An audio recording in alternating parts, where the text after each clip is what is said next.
स्नीपिंग tool use करने के लिए सबसे पहले हम सर्च बॉक्स पे जाएंगे और यहाँ पे टाइप करेंगे स्नीपिंग टूल। तो आप देखेंगे कि टॉप में हमारे पास स्नीपिंग टूल के नाम से एक लोगो शो करेगा, इस पे क्लिक करेंगे। देन इसे मैक्सिमाइज करेंगे। आप देखेंगे हमारे पास स्नीपिंग टूल में किस किस तरह के ऑप्शन है। सबसे पहले लेफ्ट साइड में हमारे पास न्यू है। न्यू के बाद है हमारा इमेज, देन वीडियो। इमेज में हम किसी भी तरह के इमेज को कैप्चर करने के लिए हमारे पास मल्टीपल ऑप्शन है, rectangle, window, full screen and free form. Then हमारे पास टाइम डिले है, 30 second delay, 5 second delay and 10 second delay. उसके बाद हमारे पास लास्ट में एक एक ऑप्शन होता है जो कि है टेक्स्ट एक्सट्रैक्टर। ये वो एक्सट्रैक्टर है जो कि इमेज में जितने भी टेक्स्ट है उसको रीड करके किसी भी दूसरे प्लेटफॉर्म में एज ए टेक्स्ट पेस्ट करने के लिए यूज किया जा सकता है। अब हम इन ऑप्शन को थोड़ा डिटेल में समझेंगे। लेफ्ट साइड में हमारे पास दो ऑप्शन है। सबसे पहला है कैमरा, जो कि स्नीपिंग करता है, यानी कि इमेज को स्नीप करने के लिए यूज किया जाता है। दूसरा है रिकॉर्डिंग। ये जो रिकॉर्डिंग है ये स्क्रीन को रिकॉर्ड करने के लिए यूज किया जाता है। जैसे ही मैं कैमरे के ऑप्शन पे क्लिक करूंगा हमारे पास इसके साथ साथ दो ऑप्शन और भी एक्टिवेट हो जाते हैं, जिसमें हम स्नीपिंग करने के लिए मल्टीपल ऑप्शन को चूज कर सकते हैं। सबसे पहला है रेक्टेंगल, दूसरा है विंडो, तीसरा है फुल स्क्रीन और चौथा है फ्री फॉर्म। सबसे पहले हम रेक्टेंगल पे क्लिक करेंगे।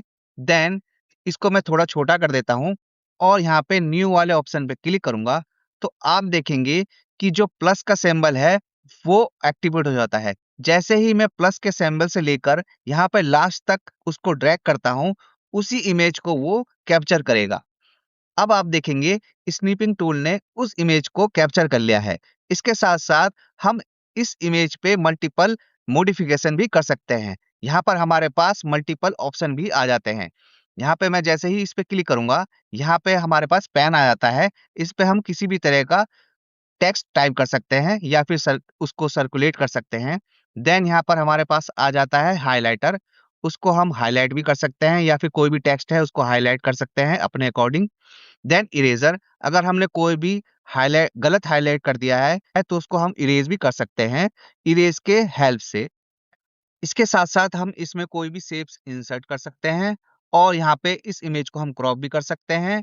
और साथ ही साथ इस इमेज में कोई भी टेक्स्ट है उसको हम इसके थ्रू रीड भी करवा सकते हैं। अब हम यहाँ पर जो हमारा ऑप्शन था रेक्टेंगल, इसके जगह मैं विंडो पे सिलेक्ट करता हूँ और यहाँ पे अगेन न्यू पे क्लिक करूंगा। तो आप देखेंगे कि केवल जो विंडो है उसी का इमेज यहाँ पर एक्सट्रैक्ट हो चुका है, यानी कि पूरा का पूरा विंडो यहाँ पर स्नीप करके इस स्नीपिंग टूल में आ गया है। देन अगेन मैं यहाँ पर फुल स्क्रीन पे क्लिक करता हूँ और न्यू पे क्लिक करता हूँ और आप देखेंगे कि अगेन उसने पूरे का पूरा स्क्रीन ही यहाँ पर कैप्चर कर लिया है। देन यहाँ पे मैं फोर्थ ऑप्शन पे क्लिक करता हूँ जो कि है फ्री फॉर्म। इस पे क्लिक करूंगा तो आप देखेंगे जैसे ही मैं न्यू पे क्लिक करूंगा मैं अपने अकॉर्डिंग उस इमेज को क्रॉप कर सकता हूँ और कैप्चर कर सकता हूँ। जो कि जैसे ही मैंने यहाँ पे सिलेक्ट किया तो आप देखेंगे कि केवल वही एरिया एक्सट्रैक्ट होगा जिसको मैंने सिलेक्ट किया था। अब जो ये हमारा टाइम डिले वाला ऑप्शन है, अगर हम किसी भी स्क्रीन के इमेज को स्नीप करना चाहते हैं तो हम उसमें टाइमर लगा सकते हैं कि इस टाइम के अकॉर्डिंग वो इमेज एक्सट्रैक्ट करे।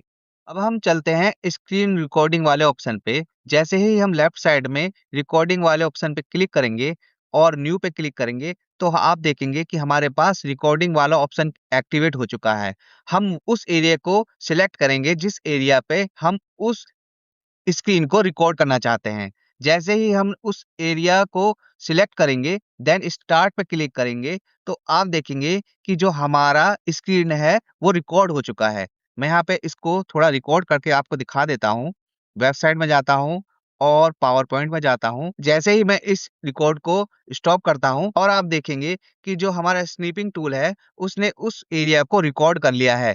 अब हम उस फोल्डर में जाएंगे जिस फोल्डर में इस रिकॉर्डेड फाइल को उसने सेव करके रखा है। राइट साइड में हमारे पास थ्री डॉटेड का ऑप्शन होगा, इस पे क्लिक करेंगे। यहाँ पे लिखा होगा ओपन स्क्रीन रिकॉर्डिंग फोल्डर। जैसे ही मैं इस पे क्लिक करूंगा तो आप देखेंगे कि जो भी मैंने स्क्रीन को रिकॉर्ड किया था वो फाइल यहाँ पे सेव हो रखी है। इसको मैं जैसे ही ओपन करूंगा आप देखेंगे कि जो भी मैंने रिकॉर्ड किया था वो यहाँ पे इसने शो करके दिखा दिया। देन इसे क्लोज करता हूँ। लास्ट में हमारे पास इमेज टेक्स्ट को रीड करने के लिए ऑप्शन है जो कि लास्ट में है टेक्स्ट एक्सट्रैक्टर। जैसे ही मैं इस पे क्लिक करूँगा तो आपके पास एक प्लस का सिंबल आ जाएगा, उसको मैं यहाँ पे ड्रैग करूँगा जिस टेक्स्ट तक मैं इस एरिया को रीड करना चाहता हूँ और उस पे ड्रैग करने के बाद छोड़ देता हूँ। स्निपिंग टूल उसे रीड करेगा और यहाँ पे हमारे पास कॉपी ऑल टेक्स्ट का ऑप्शन आएगा। इस पे क्लिक करूँगा, देन यहाँ पे मैं किसी भी प्लेटफ़ॉर्म में जैसे कि यहाँ पर मैं नोटपैड ओपन करता हूँ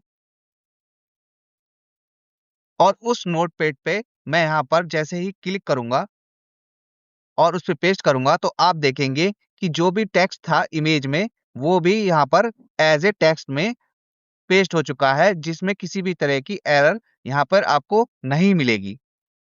यहाँ पर हमने सीखा कि स्नीपिंग टूल से हम फ्री में इमेज को किस तरह से एक्सट्रैक्ट कर सकते हैं, साथ ही साथ हम अपने स्क्रीन को किस तरह से रिकॉर्ड कर सकते हैं और किसी भी इमेज में टेक्स्ट को किस तरह से रीड करा के उसको किसी भी प्लेटफ़ॉर्म में एज़ ए टेक्स्ट पेस्ट कर सकते हैं।